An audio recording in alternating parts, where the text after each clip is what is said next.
All right. Good afternoon, everyone. My name is Roman Shrestha, and I'm an assistant professor in health promotion at UConn. And I would like to welcome everyone in today's InCHIP lecture series. And I have a privilege of introducing our speaker, Dr. Lisa Fucito, as our speaker for today's lecture series. Dr. Fucito is an associate professor of psychiatry and director of the tobacco treatment service at Smilow Cancer Hospital at Yale-New Haven.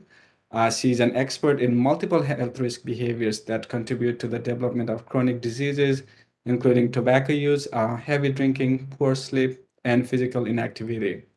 Her research focuses on better understanding these behaviors and their co-occurrence in order to develop innovative interventions that improve people's lives. She's interested in how technology, for example, smartphones, biosensors, social media, and electronic health records can increase the reach and effectiveness of intervention and improve health outcomes across behaviors. She utilizes various research designs and methods to answer these questions, including clinical trials, qualitative studies, laboratory analog models, daily experience samplings, biosensors, and implementation and dissemination research. For the past 10 years, she has investigated sleep health, wellness, technology as a novel alcohol prevention strategy for young adults. So it's my privilege again to welcome our speaker, Dr. Lisa Fucito. And before we begin, I just want to make a quick note about, please hold your questions, comments until the end of the presentation. And at that point, you'll be able to either unmute yourself and speak, or you can raise a hand function or utilize the chat box. So without further ado, help me welcome Dr. Lisa Fucito.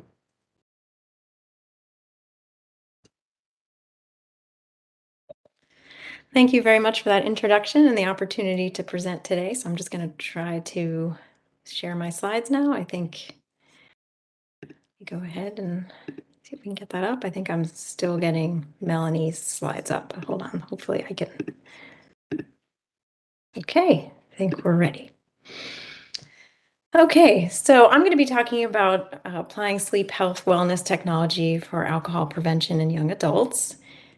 And just to provide these disclosures at the outset, I have received paid consultation for serving on an advisory board for IMPAIRMENT Therapeutics. And this research that I'm going to be presenting has been supported by research grants awarded to me and as part of a center grant that was awarded to Nancy Rediker, who now is at UConn with all of you, and Clara Yagi. Okay, so risky drinking is a common, significant public health problem. And what do I mean by risky drinking? Well, first off, let's talk about the prevalence. So it's common. So based on the National Survey on Drug Use and Health in 2020, an estimated 22% of US adults reported risky drinking in the past month. So for women, we often think of that as consuming 4 or more drinks on an occasion or 8 or more drinks over a week. And for men, we think of that as consuming 5 or more drinks on an occasion or 14 or more drinks per week. And importantly, any use is considered risky for people under 21, women who are pregnant, individuals with certain medical conditions. When we look at alcohol use disorder prevalence, again, also common and significant. So epidemiologic data suggests that an estimated 15% meet past year criteria, and almost a third will meet criteria over their lifetime. And this contributes to significant health costs and loss of life. So it's estimated that risky alcohol use contributes to an estimated $249 billion in economic costs and contributes to roughly 88,000 deaths per year. So it remains one of the most common preventable causes of premature death and disease in the US and across the world. And young adults are a priority population for alcohol research and alcohol interventions. And why is that? Well, first off, they report the highest rates of risky drinking. So to bring up that national survey data again, here you can see in this figure, it looks at past month binge alcohol use between the years of 2015 and 2020. And the y-axis is basically the percent using in the past month, and then the x-axis shows you the different years over the period of time. And just to draw your attention to the top line that reports the highest rates, this is the age group between the ages of 18 and 25. So they are reporting the highest rates of risky drinking. In addition to that, they have the highest rates of alcohol use disorder, and this is really where we see alcohol use disorder onset peak. An estimated 25% meet alcohol use disorder criteria. Though a number will mature out of this risky drinking with the onset of adult obligations, many do not. And importantly, a concern for those of us who work in this space is that most really don't seek help for their alcohol use. This is common across substance use and alcohol use problems, but in particular, this cohort often does not seek help for their drinking. So what has currently been tested and applied for this population to try to address this significant problem? So what is the current state of brief alcohol interventions for young adults? Well, the common approach is really to provide brief advice with alcohol psychoeducation. Oftentimes, this includes personalized drinking feedback. So young adults are advised about exactly what they drink, how much they drink, and often this is compared to norms. It's compared to potentially norms at their university, their college setting, or potentially national norms. And really, the idea behind this approach is that young people often misperceive that it's very common and normal to drink at this level. And so if you can share with them that in actual fact, it's not as common for young people to drink, and in fact, they may be drinking at the 99th percentile, that information may be helpful for them to really break those misperceptions and change their behavior. These interventions are often applied in college or acute settings like the ED. They can be computerized completely with no person intervention, or they can be provided in person by a coach or a clinician. But they have significant limitations. So by and large, across many studies, they tend to have modest, inconsistent effects. They have typically been tested on non-treatment seekers. They have a very limited focus. So the focus is really to try to increase motivation to reduce drinking. They don't really target the motives that young adults may have for drinking. They don't target potentially some of those risk factors that contribute to drinking.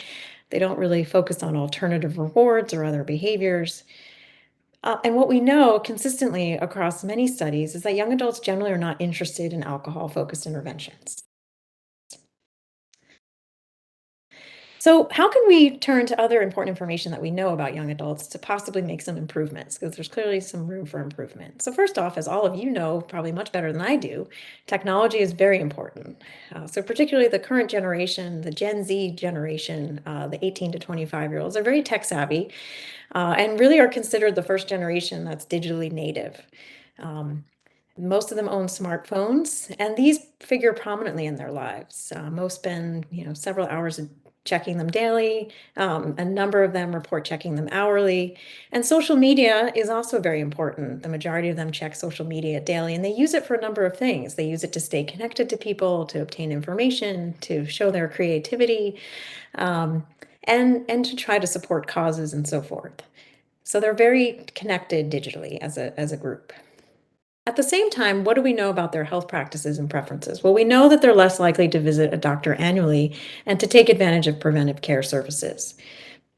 By the same token, they prioritize well-being and wellness, and they're open to seeking help for sleep and other behaviors. So again, just to share some market industry research in this area, this was a recent survey that was conducted by Linus Group. This is a health consulting group that was interested in trying to understand the health behaviors of 18 to 25-year-olds. This was conducted sort of early on into COVID. And you see here, when they were asked why do they go to a doctor, the common reason is actually more of a mental health reason, followed by more of an acute reason like a cold. But one of the next common things that they report is to try to sleep better. By the same token, they make extensive use of digital health resources. Sorry, I have to get my clicker to go. They seek and share health advice, particularly via social media. They are using apps and wearables for health monitoring. And a number of them are actually interested in trying to get health advice about the data that these devices generate. And again, just to share additional industry research, this is from Hope Lab, which is sort of a tech incubator and an impact investment group that's focused on mental health for teens and young adults. And they conducted a survey prior to COVID around 2018 where they asked about their utilization of online health resources. And what comes across here, which I'm sure is known by all of this group, is that they're going online a lot to really try to understand and get information about their health. They're using a number of different apps. They're going online to try to connect to other people, to understand how they may learn from their experiences, and some of them are using these resources to connect to providers. So to take all this into consideration, then, what can we do to try to make some improvement on the alcohol intervention approach for young adults? Well, my suggestion, and what I've been working on now for about a decade or so, has been to really target sleep and wellness, sort of take a broader approach, and then embed the alcohol content in there. And so to this aim, we started off conducting qualitative mixed methods research to really better understand what would we need to put together, what are their needs, what would they want, if we build it, will they come, and so forth. So this was one of our first studies that was published in Behavioral Sleep Medicine in 2015. And we recruited college students who reported heavy drinking, 24 of them, and we had them complete standardized surveys about their alcohol use, their sleep, and had them participate in focus group interviews. And from this research, some common themes emerged. Well, first, and not surprisingly, deficient sleep is very common among college students, and the college environment presents some unique challenges to sleep.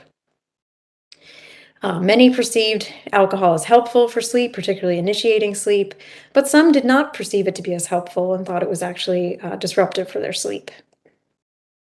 Young adults, in the conversations we had with them, were open to sleep interventions, as well as ones that included content related to alcohol. But there was a clear preference for novel content, not just focusing on alcohol, but the intersection with sleep, and then to provide some personalized feedback and advice related to that intersection. Not surprisingly, there was a preference for digital formats, the option to get support and to track progress.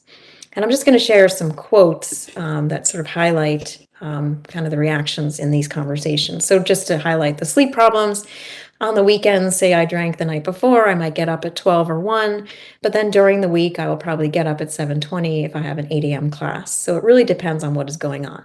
This quote to me highlights just the really different sleep patterns we see and the complication that presents for this age group. It's almost as if they're sleeping in different time zones on the weekend versus the week. We call that social jet lag. So they're sleeping, across one type of pattern on the weekend and then have to somehow get back to their time zone for Monday morning classes. Sleep barriers. This is supposed to be the best 4 years of my life, so why sleep? A common sentiment is, I have my social life, I have my academics, I can't possibly do that and also sleep, so the sleep is going to have to go. In terms of alcohol and sleep, if I drink, I sleep so well, I don't wake up. So for me, somehow drinking on the weekends, I party and drink and feel better, actually, because I can sleep well. And last, in a quote related to the intervention content, the combination would be nice because we already know what alcohol is going to do to us. The combination would be new information to us, like the example, you might actually be more likely to fall off the curb when you're walking if you might have sleep deprivation and you're drinking. So this quote speaks to that conversation we had with them about, sleep deprivation and sleep restriction has negative consequences. Alcohol use does as well, and more research is suggesting this potential synergistic effect when you combine the two.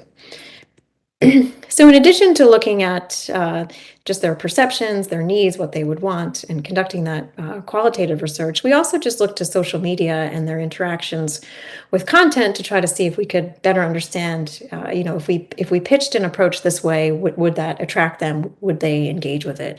So this was a paper we published in JMIR in 2020, where we conducted 2 studies within this to look at different social media ads trying to engage young adults to participate in treatment.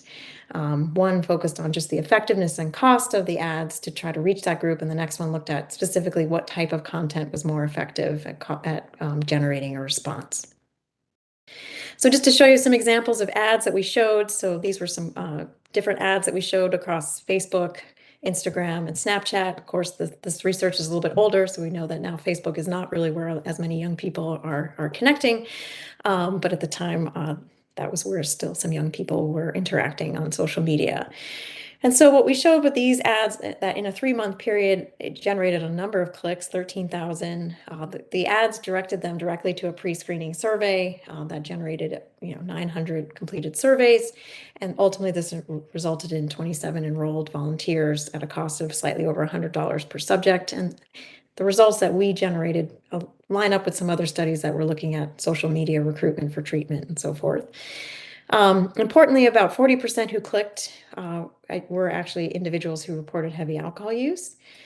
And when they completed that pre-screening survey, we asked them, well, what attracted you to complete the screener? What attracted you to the ad at all? And sleep concerns and the link between sleep and alcohol were by and large the most commonly reported reasons. They were less likely to report just an interest in something related to alcohol or having drinking concerns. And so I think this quote highlights that as well. Again, a response that was generated on the pre-screening survey. I see a lot of studies about alcohol, but I was drawn to this one because it's also about sleep. So we conducted an additional follow-up study over just a period of 2 days. We ran different ads, and because those prior ads sometimes had some overlapping content, where some ads didn't just focus on alcohol, but also focused on sleep. We said, well, let's really try to test something that just focuses on sleep, something that focuses on alcohol, and maybe something that focuses on health technology to really better understand which of these themes really better captures the attention of young adults and gets them to engage. So we separated the content and then ran the ads at the same time and looked to see the response to these ads. And not surprisingly, the sleep ads generated significantly more clicks than either the ads related to alcohol or just interest in health biosensors. So this just provided some additional data for us that if you really try to engage people around their sleep, that's probably going to get a much better response than targeting these other factors. So taking all this in, we started to develop an actual program with additional testing from the initial cohort that had participated in the focus group interviews, and we actually designed an intervention and conducted a small pilot clinical trial. This was published in Alcoholism Clinical and Experimental Research in 2017, 42 college students who reported recent heavy alcohol use. We developed a web-based program, 4-module program, and essentially they were randomly assigned to one of these conditions, and a module opened up each week, and they got a chance to interact with the content. So Call It a Night was the integrated intervention that would primarily address sleep, but also incorporated the brief alcohol intervention.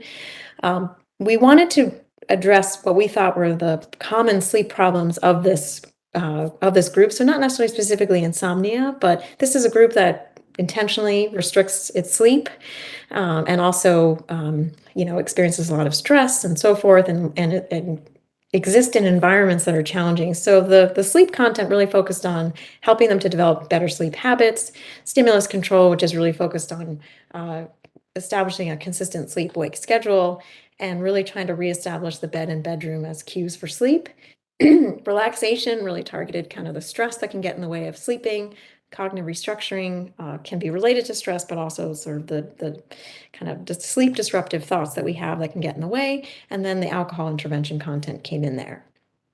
Because it was a randomized controlled trial, we wanted to have a control condition that could control for just the attention and the opportunity to interact with content. So we included this healthy behaviors content, 4-module program as well, where it really didn't include what we know at the time to be the evidence-based intervention content that helps with sleep or with drinking. None of this content was tailored for young adults, whereas in Call It a Night it was. So it provided just very general guidelines for sleep hygiene, nutrition, exercise, and moderate drinking recommendations, but without some of the additional content that has been shown to be helpful. All of them were research-grade ActWatches and completed daily diaries for a week prior to engaging with the modules and for the last week of treatment, and they completed a final follow-up at week 12. So what did we find? Well, there was very strong interest in this program overall when we were recruiting for it. We actually had a wait list for a point of time, so definitely not a study that was hard to recruit for. And surprisingly to us, though, both groups significantly improved their alcohol and sleep outcomes over time. And across all subjects, improvement in sleep tended to predict less drinking at follow-up. So we were kind of stuck and stumbled at the end of the study. But when we took some time to reflect back on the results, a couple of factors kind of came to mind. One, we did have some common content across the conditions. They also engaged in self-monitoring activities. They also just completed assessments, and we know there can be this reactivity. And we were surprised the healthy behaviors module was actually liked. And one thing that we think may have contributed to that is the content was a bit briefer, so it wasn't as dense. It was maybe easier to navigate. And also all of the alcohol and sleep content was really in the first module. So you kind of got all of that content right away, whereas it was kind of dispersed throughout the 4 modules in the other condition. So at this point, we felt like we really needed to kind of further do some testing to better understand what type of intervention would be helpful. So really try to evaluate some of these components in more of a head-to-head trial. And in addition to that, to test a suggestion that came up in our exit interviews, specifically to provide feedback on the data that we were collecting. So this led to the follow-up randomized control trial that we just finished, and the protocol for this trial is published in JMIR. So we conducted a controlled trial to really try to test the independent effects of that good sleep hygiene advice, sleep drinking self-monitoring, personalized sleep drinking feedback. This is the design and the subject. So young adults, now it wasn't restricted to college students. Now it was a broader approach for young adults and those who reported recent heavy drinking and scored at risk for developing an alcohol use disorder on a standard screener, the audit. And we thought we still needed to probably engage individuals who might have concerns about their sleep, but they didn't have to meet actual diagnostic criteria for a sleep disorder. All of them were research-grade alcohol and sleep biosensors. So this time we added alcohol biosensors as well. And they were randomized to one of 3 groups for 2 weeks. So the A group just received web-based sleep hygiene advice. The A plus SM group received this advice, but also engaged in active self-monitoring. So these 2 conditions could allow for a comparison of self-monitoring alone versus advice plus self-monitoring. And the last group included those 2 components of advice and sleep monitoring, but also added the additional factor of personalized sleep feedback via 2 sessions with a health coach. So to explain a little bit more about the intervention components, so this is our program Call Tonight. We improved upon the previous web-based program that we had adapted. This is now just a 2-module program. It includes web-based sleep hygiene advice across 2 modules. The emphasis is on psychoeducation about sleep and establishing good sleep habits. So module 1 focuses on behaviors that affect sleep, and alcohol has a logical place in that section. And the second module focuses on establishing a good sleep environment. And again, this is very tailored to young adults. It's actually a bit interactive. It's actually a program that they tend to like. Active sleep self-monitoring was done using a daily smartphone diary. Again, upon waking, they filled it out. They responded about the time they went to bed, the time they woke up, how they felt upon waking, how they would rate their sleep quality, and they were asked to report on their evening alcohol consumption, when they started drinking, how many standard drinks they had.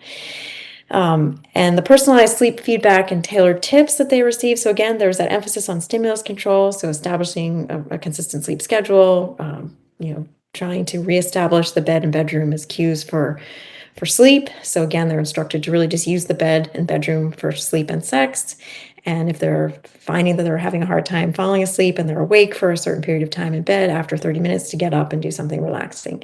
But in addition, to also really emphasize the circadian aspects that are important, because this is a group that's, in addition to regular sleep timing, this is a group that also has circadian difficulties. And so emphasis on morning light exposure and really restricting evening light exposure, and particularly the problems that technology presents in that regard. So again, we also had alcohol intervention content in here. So I've kind of alluded to some of it already, but we included that brief alcohol advice, so that the information that I've mentioned before that has been shown to be helpful, the basic psychoeducation about alcohol and its effects, including effects on sleep, low risk drinking guidelines.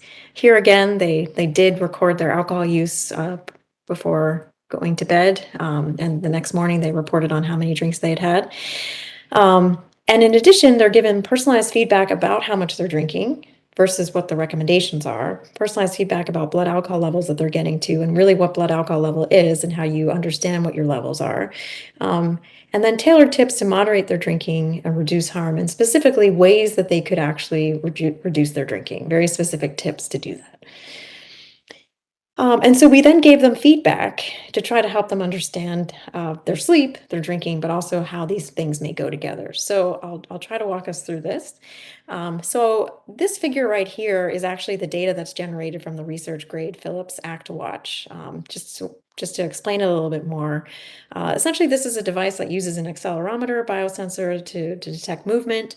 It also includes light sensors, but I'm just showing you the data that's showing you movement. So you can see it's plotted from 12 to 12 each day, with each day sort of underneath the next one. The black lines all indicate movement. So the sections that are kind of shaded in pale yellow with a lot of black lines indicate when an individual was awake, and that sort of aqua section means that someone was asleep.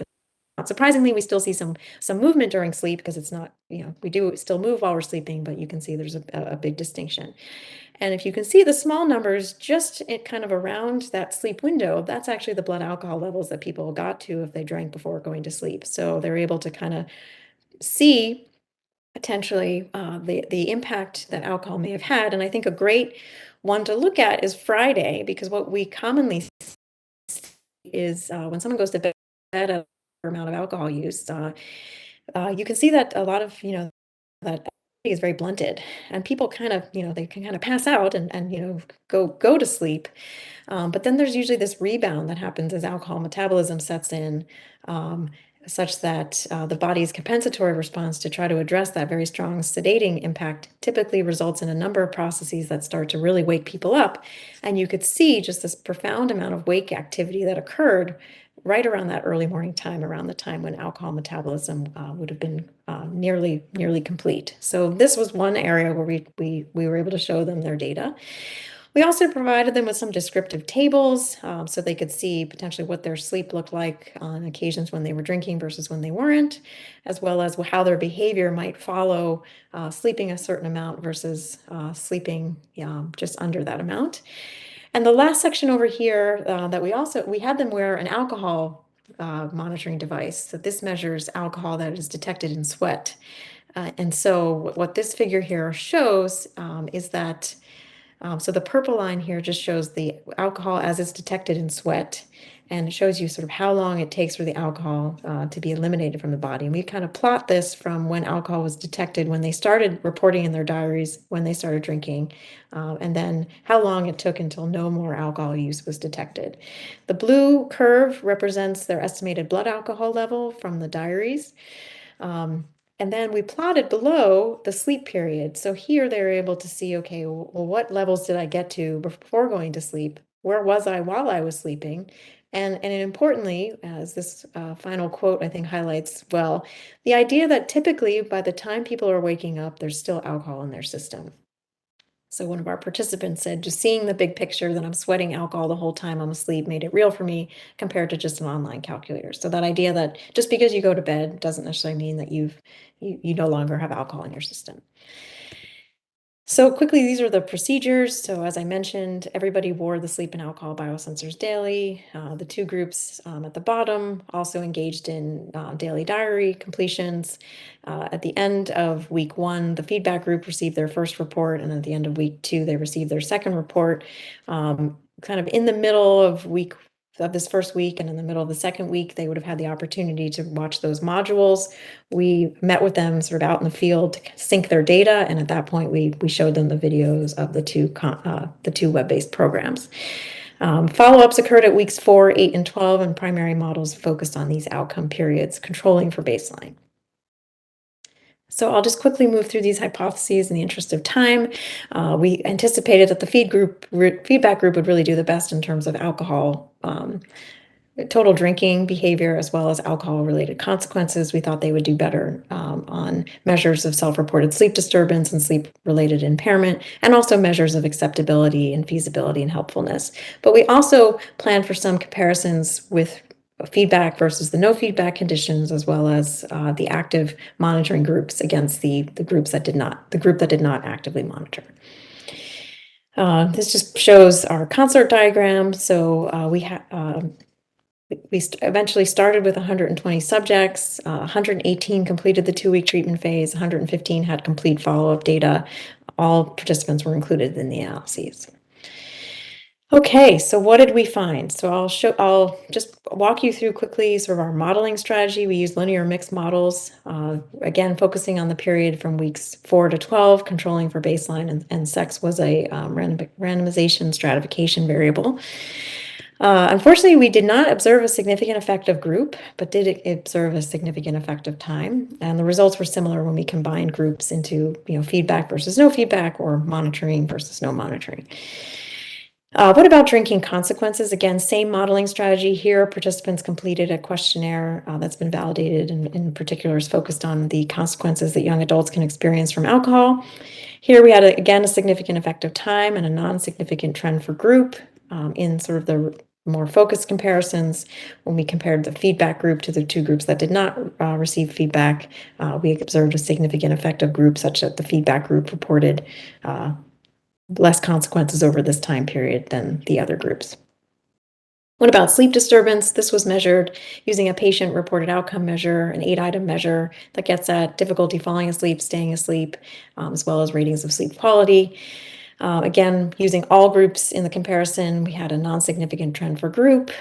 But again, we looked at the planned comparisons, either feedback versus no feedback, or active monitoring versus no active monitoring. It was here where we saw a significant effect of group, with the active monitoring groups doing better than the group that didn't monitor.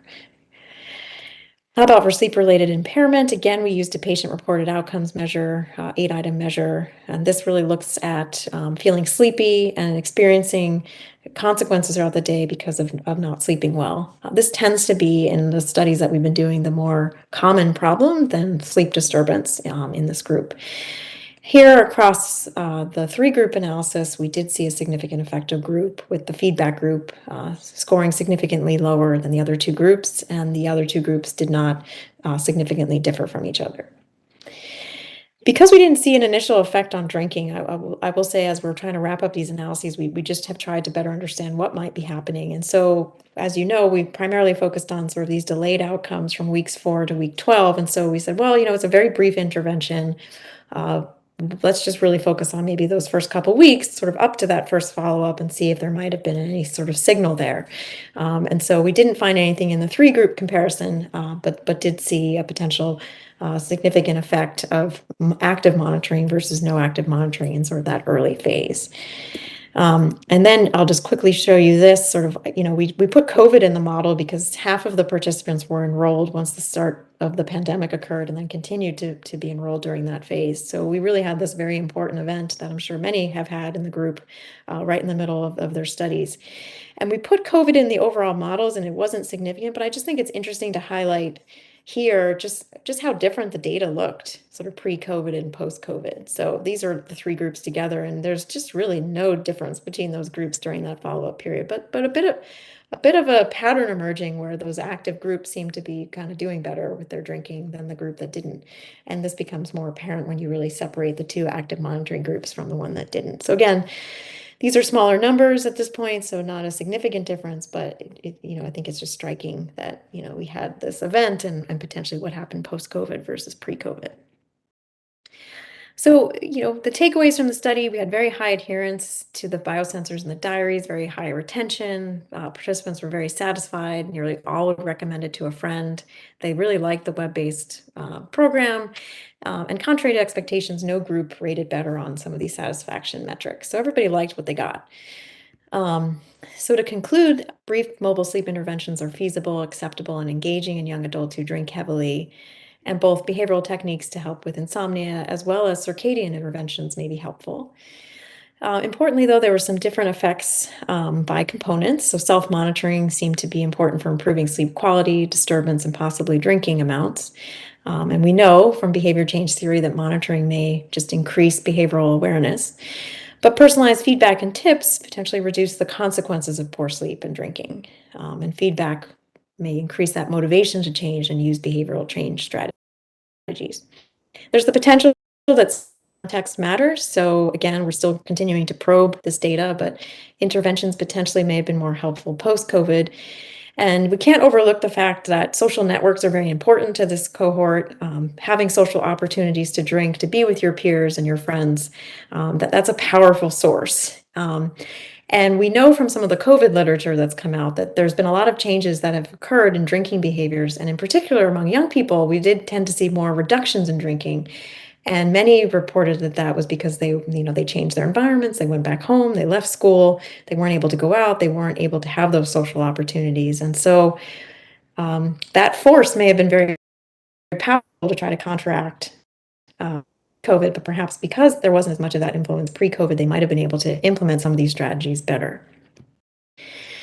So since then, we've expanded to general wellness and have another study that I just want to briefly share information about. And so why did we take this approach? Well, we took this approach because some of the initial reactions we had in that first study, that they liked that sort of healthy behaviors content, and that group still improved. And in the recent randomized controlled trial that we just completed, participants indicated that they would like to get feedback about other health behaviors besides sleep. And in particular, they would like to be able to have feedback that could show that there's a negative effect on their health, either from drinking, deficient sleep, or the combination. And I remember a participant at one point saying, if you could show me that this is really bad for me, if you could show me some health marker, then maybe I'm convinced that I should do something about this. And so thankfully, there's new technology that's emerged that provides us with this opportunity. So PPG sensor technology and these integrated mobile apps. An example over here is Aura, and that's what we're using for our current study. And this technology and these sensors capture heart rate variability, resting heart rate, and sleep. And so for those who may be less familiar, what is heart rate variability? Well, heart rate variability, as you can kind of see here on this figure, is really the difference in time between successive heartbeats.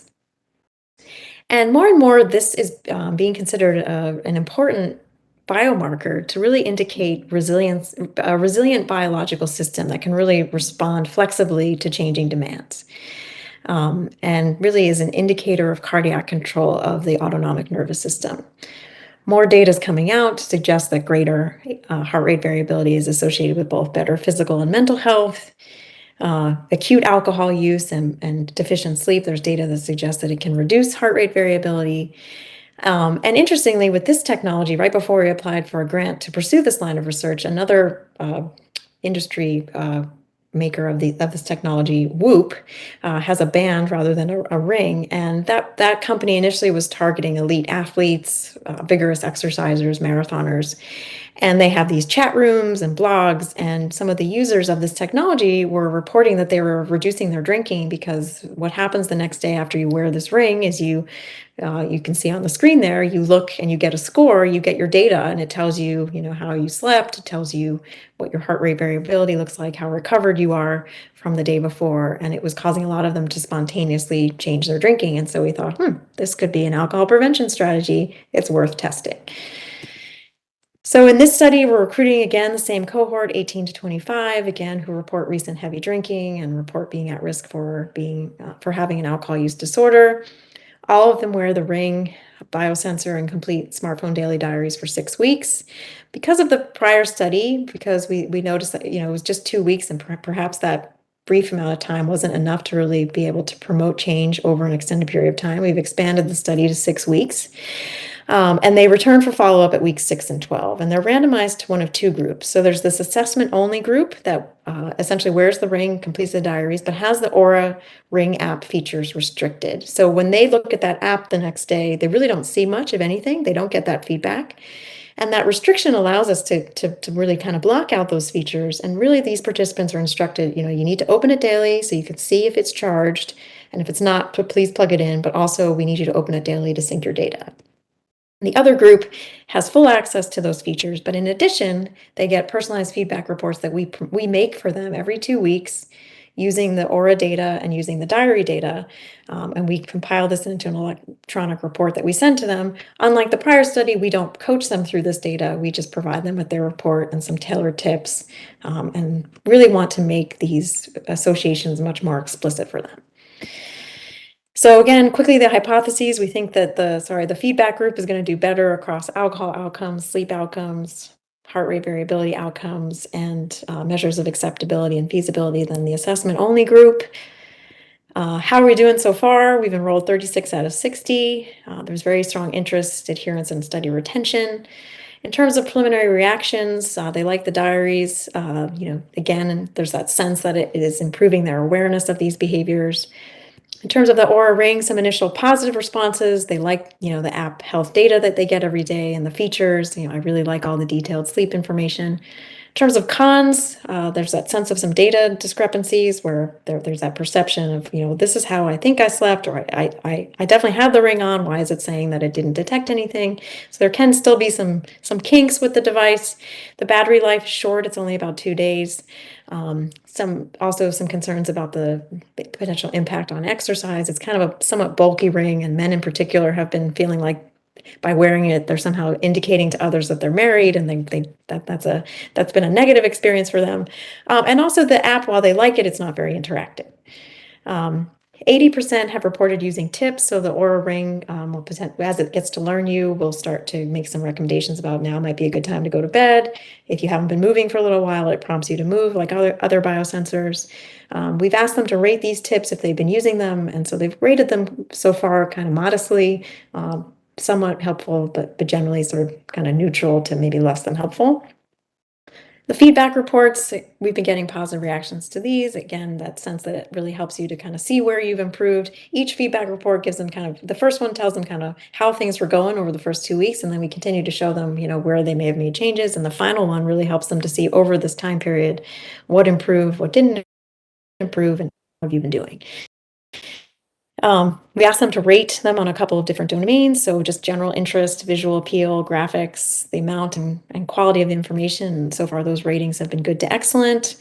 Layout, ease of understanding, these got rated a little bit less. But I think just what we've been finding is heart rate variability is a tricky concept to really explain well, and to give that information to people to understand on their own without having someone walk them through it. So we continue to try to simplify that as much as possible. They found the sleep cardiovascular feedback helpful to very helpful. The alcohol substance use feedback they found a little bit less helpful. But importantly, they are using the tips that we're giving them, and the sleep tips they're using most commonly. So next steps, we plan to conduct large-scale follow-up randomized controlled trials of these approaches versus the standard alcohol intervention approach, again, to really test out that idea that this approach gets more young adults to sign up and it helps them to do better. The importance of it needing to integrate mental health, so helping individuals around mindfulness and dealing with stress and so forth. Enhancing social affordance, so I think when we're up against potentially being trying to run an intervention and people are going back into their social networks and environments, we may need to incorporate exercise buddies, peer support, social support as a way to to maybe enhance this as an opportunity. I think it's important for us to focus on trying to investigate who responds well and the mechanism of this treatment approach, really to better target and tailor the intervention strategy. And last, we're interested in just better understanding, is it helpful to just have kind of a baseline approach that kind of gets people in, and then some people would have the opportunity to potentially get sort of more enhanced care based on their needs, and also the opportunity that a lot of this digital technology affords to provide sort of just-in-time support. So with that, I'd like to close with acknowledging my collaborators across institutions and my main research team. And would just like to end here by thanking everyone, giving a plug for our current study with the Aura Ring. This is our study email to pass this along to anyone who might be interested. And here's a QR code that can be scanned to directly link individuals to our pre-screening survey. So I will stop there and turn it over to questions. Thank you so much, Dr. Lisa Fucito. This is very interesting. So now we'll open up for questions. So if you have any questions, you can either unmute yourself or put that in chat or pressing the raise hand function.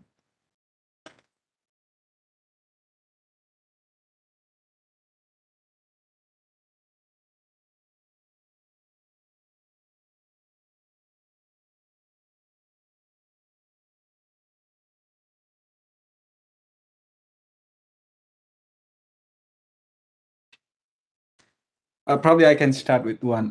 So it's really interesting, and you also discussed this as your next step for using just-in-time adaptive intervention. So I'll be very curious to see, what would some of the, that stepped up care models or, that those components would be that you're thinking of. Uh, Yeah, so I'll start, I guess, with the stepped care model. So, there are definitely some participants that we've enrolled who do have more disturbed sleep and probably could benefit from, cognitive behavioral therapy for insomnia, for example. And we know that that's logically already a program that's available electronically. You could connect participants to that.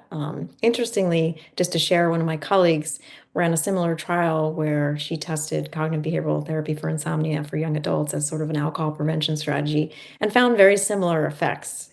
Didn't significantly change drinking, but improved sleep and reduced alcohol consequences. So, but again, it was a small study, so I think the verdict is not out on that, not necessarily being helpful ultimately for drinking.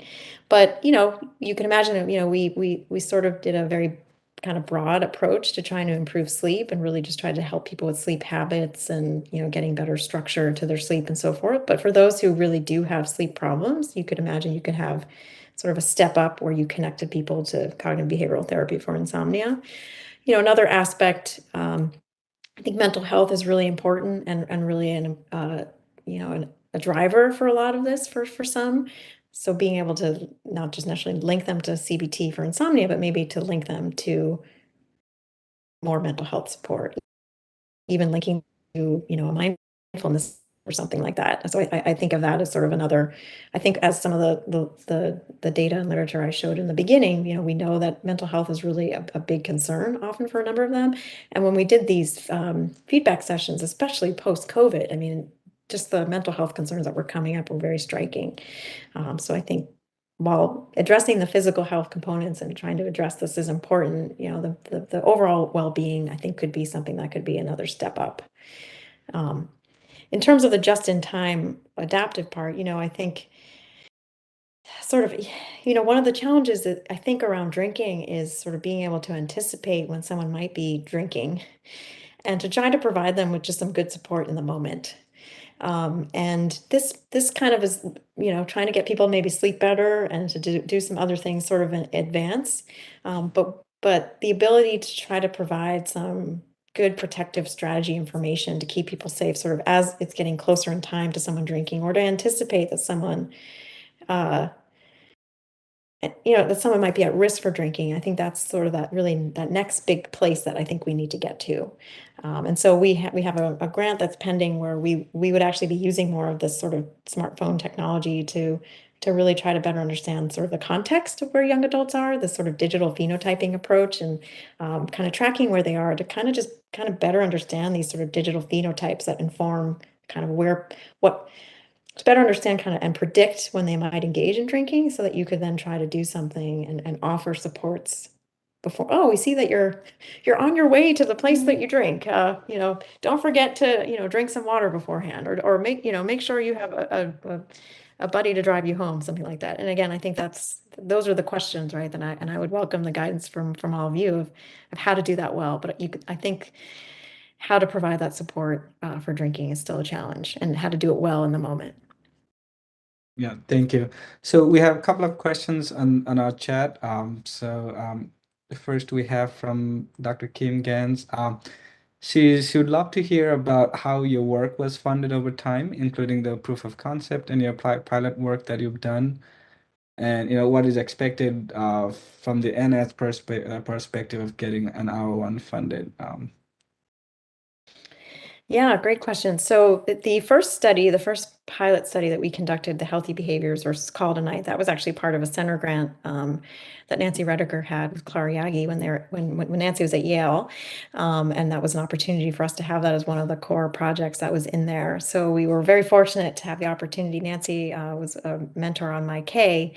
And I was sharing my observations and concerns about risky drinking among young people and their really bad sleep. And she said, "Hey, well, maybe there's something there. We should talk about pulling something together." So we had the opportunity to be part of a center grant. So I definitely think if you have an opportunity to apply for pilot funding with grants that may be available at your institution, center grants. I think that's a great way to try to get some initial seed money to support it. But then, as you all know, we kind of ended that study sort of with more questions than answers in some ways. So we weren't really ready for a primetime R01, so we applied for an R34 because we felt like we still needed to kind of test out the components to really understand, well, at the end of the day, was it just regression to the mean, or was there potentially something going on and we need to do these controlled tests? And so I think an R34 was a really good mechanism for us to have the opportunity to really, to get ready for a larger study. And then while we were conducting the R34, we were just experiencing reactions from our participants. And that's where we've started getting the idea of, well, they're actually kind of interested in biomarkers. And I wonder if there's anything out there that might address that concern about, well, it proved to me this is really bad for me. And that's how we kind of pivoted and went toward ring and the HR work. So, and R21s are historically really hard to apply for, but I think we were able to take advantage of the really good pilot data that we had from our R34 that showed that people were willing to do these interventions, but had these important questions, and there was a logical technology out there that warranted testing. So we are hoping now to apply for an R01 with this data. But I think I feel like this intervention work almost will never be done because there's always ways that you can change it and expand upon it and adapt it. So we've kind of gone back and forth. Do we apply for more of the technology grant, or do we kind of? But I think the question, does this approach beat out traditional brief alcohol interventions? I think we have enough data to show that we can take our current program and use it up against that brief alcohol intervention. I think we have enough to already suggest that you should do that test and show that they're more likely to participate and engage with us and do better. So that's our next logical step from here. Yeah, thank you for that. So there's a question from Molly.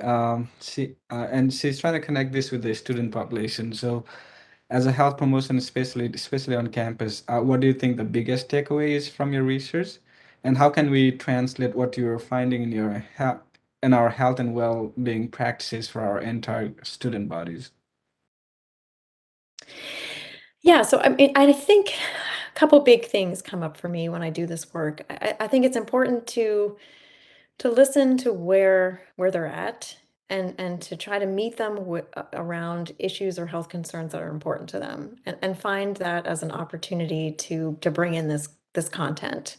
I think we just assume, well, if we tell them it's bad for them, or we show them that they're drinking more than everybody else, that somehow is going to motivate them. But I think what's important to them, and then how do you make that potential connection? And we found that, even in our Aura Ring study so far, they didn't necessarily want the feedback, but they couldn't help but say, actually, it wasn't too bad. And none of them came in, and then probably they're benefiting because I'm also a tobacco researcher. But one of the sort of side benefits we've been finding is that a lot of them are starting to stop using e-cigarettes and other tobacco products because we're just giving them information on it.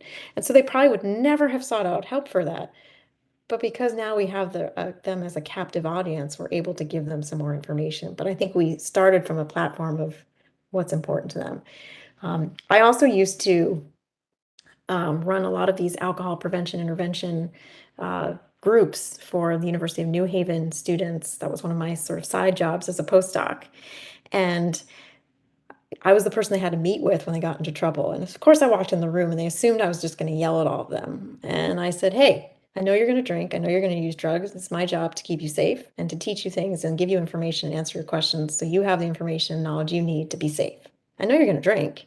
So I said, so tell me what you guys like to drink. And I just sort of started off from this place of, I know you do it. Let's just talk about it. And I think that helped also kind of help them appreciate, okay, this is not the traditional approach where I'm just being told to stop doing this. This person is really trying to engage me in a conversation. And so I think that's another thing that I found to be very helpful is listening to them and appreciating that they are in a position to be autonomous and make decisions, and use that as sort of a jumping point to then give them good information. And to know that they are generally, concerned about these other health behaviors, and they don't often see the connections about how they're all related. Thank you for that. And the next two questions on chat relates to, you talked about integrating different, components, especially you pointed out on mental health aspect of it. So Laura is also interested in if you would be, willing to offer, other resources like BetterHelp, where there's a counseling, services attached to that. And what are, some of the challenges that you may come across, especially for the target groups, as you, start to integrate these components into the intervention? Mhm. Yeah, those are all great questions. I mean, I think the thought we've had is that creating the opportunity for extra support, offering that just initially probably gives people sort of a jumping off point of various directions, right? So first, I think to say, would you like any more help or information about this? First, just get a chance to ask about it. And then importantly, we have to be prepared to be able to meet it and have resources to give people, right? And so I think we have to first do that test to see what do people start to ask for, right? It may be they just want to get connected to some things and we can connect them to some additional technology resources. Or we do really connect them to a clinician, and see how that grows out. I mean, some young adults are going to be very complicated and really do need probably an external therapist, and we'd have to connect them. But some may benefit from just getting connected to some other web-based program or app or just having a chance to check in a couple times with someone. Um, so I see it being, different grades that people may need. But I think importantly, we kind of have to do that test to just sort of see what the needs are and how we can meet it. And being prepared to understand there's a certain range that we can address, and then perhaps people then really do need to be connected elsewhere. And I think looking across other technology and other groups that are doing things well and seeing how we can partner better with them. Thank you for that. Any more questions we have for um, Lisa? I don't see anything coming up on chat.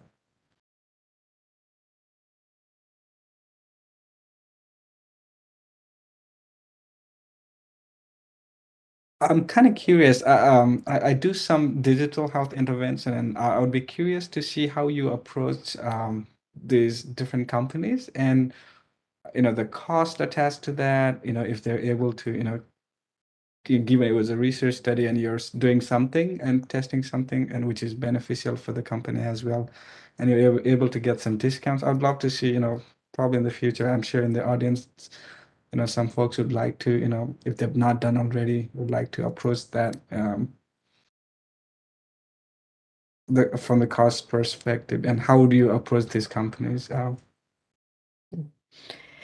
Yeah, I mean, I think that still continues to be a challenge of this work, right? I mean, this Aura Ring device right now is, a few $100s. And so at the time when we were pitching this to NIH, we said we appreciate that this is a barrier right now, but we think this idea of being able to give people feedback, cardiovascular feedback and sleep feedback is just an empirical test that we should do, and appreciating that this technology is continuing to advance and get cheaper and cheaper. Just like smartphones years ago, none of us would have thought people would really have them, and now they've continued to just get cheaper and cheaper and cheaper. So it's been an interesting partnership with Aura so far. It's been, they're more of a startup, they're a newer company, they're focused on really trying to, generate a product, but I think they are appreciative and interested in kind of watching what we're doing to understand how this could just expand the helpfulness of their product. And so we're trying to do these. This is really our first industry partner. The prior studies were all with research grade devices. So I think there's this potential that as the technology gets cheaper, but also I think there could be rooms for important partnerships to expand the opportunities of what we could do and what they would be willing to do if we can show that it's effective and it's helpful and so forth. Yeah, thank you for that. And trying to see if we have any more questions for the audience. Doesn't like we have any. So thank you again so much, Dr. Lisa Fucito, and for your time and your really insightful presentations. And also to our audience, thank you so much for joining us. And I would like to say thank you and have a great rest of the day. Thank you very much for the opportunity. Take care.